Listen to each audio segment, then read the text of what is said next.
Grow के shares 3 दिन में रॉकेट और फिर सीधा लोअर सर्किट। ग्रो का स्टॉक 18% क्यों गिरा, लोअर सर्किट क्यों लगा एंड व्हाट्स नेक्स्ट।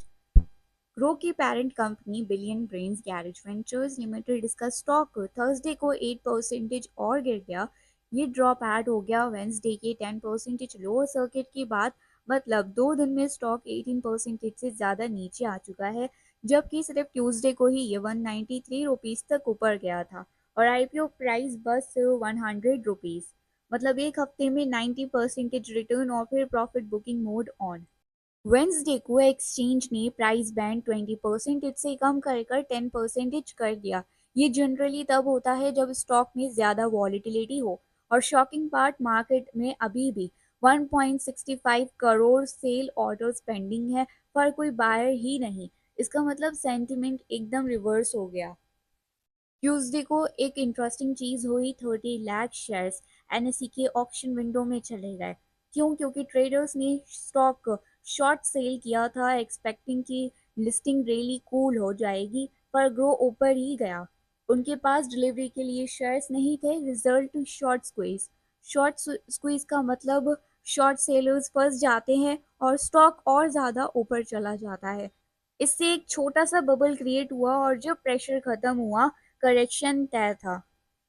स्टॉक गिरने के 3 मेजर रीजंस हैं। Reason one, extreme profit booking, 100 rupees से 194 रुपीज इन 4 डेज। बाकी कोई भी स्टॉक हो, लोग प्रॉफिट तो लेंगे। रीजन टू, शॉर्ट स्क्वीज खत्म। स्क्वीज ने प्राइस को आर्टिफिशियल पुश दिया, जब स्क्वीज ब्रेक हुआ प्राइस नॉर्मलाइज हो गया। Reason three, waiting for financial results. Company का पहला quarter results as a listed company 21 नवंबर को आएगा। इन्वेस्टर्स डेटा देखना चाहते हैं हाइप में। 10 दिसंबर को एक और बड़ा इवेंट है। एक महीने का लॉक इन पीरियड खत्म होगा। इससे 149.2 मिलियन शेयर्स, लगभग 2% इक्विटी मार्केट में ट्रेड करने के लिए फ्री हो जाएगी। More supply is equal to price pressure. Short term में स्टॉक थोड़ा और वॉलेटाइल रह सकता है। एनालिस्ट क्या कहते हैं? शिवानी नियति स्वास्तिका इन्वेस्टमेंट से पार्टिशियल प्रॉफिट बुकिंग करने को, कुछ होल्डिंग लॉन्ग टर्म के लिए रखो, शॉर्ट स्टॉप लॉस 80 रुपीज। प्रशांत तापसी मेहता इक्विटीज से, ग्रो लॉन्ग टर्म स्टोरी है, इंडिया में इक्विटी एडॉप्शन बढ़ रहा है। मीडियम टाइम टारगेट 125 रुपीज से 130 रुपीज इन्होंने दिया है। और जिन्होंने आईपीओ में अलॉटमेंट नहीं पाया, उनके लिए सजेशन डीप्स पर एक्यूमुलेट करो। Should you panic? Short term में वॉलीटिलिटी रहेगी, प्रॉफिट बुकिंग रिजल्ट्स और लॉक इन पे एक्सपायरी होगी, बट लॉन्ग टर्म में ग्रो का बिजनेस मॉडल स्ट्रॉन्ग है। Simple, digital first, high growth segment में काम करता है।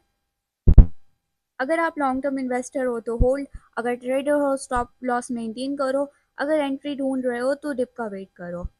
स्टॉक मार्केट में हर रैली के बाद करेक्शन नॉर्मल होता है, बस समझना जरूरी है कि क्यों होता है। ये वीडियो सिर्फ एजुकेशनल पर्पस के लिए, स्टॉक रिकमेंडेशन या बाइंग एडवाइस नहीं है। कोई भी इन्वेस्टमेंट डिसीजन लेने से पहले एक सर्टिफाइड फाइनेंशियल एडवाइजर से कंसल्ट करें। और अगर आपको वीडियो यूजफुल लगा तो इसे लाइक करें, शेयर करें और चैनल को सब्सक्राइब करें। Thanks for watching.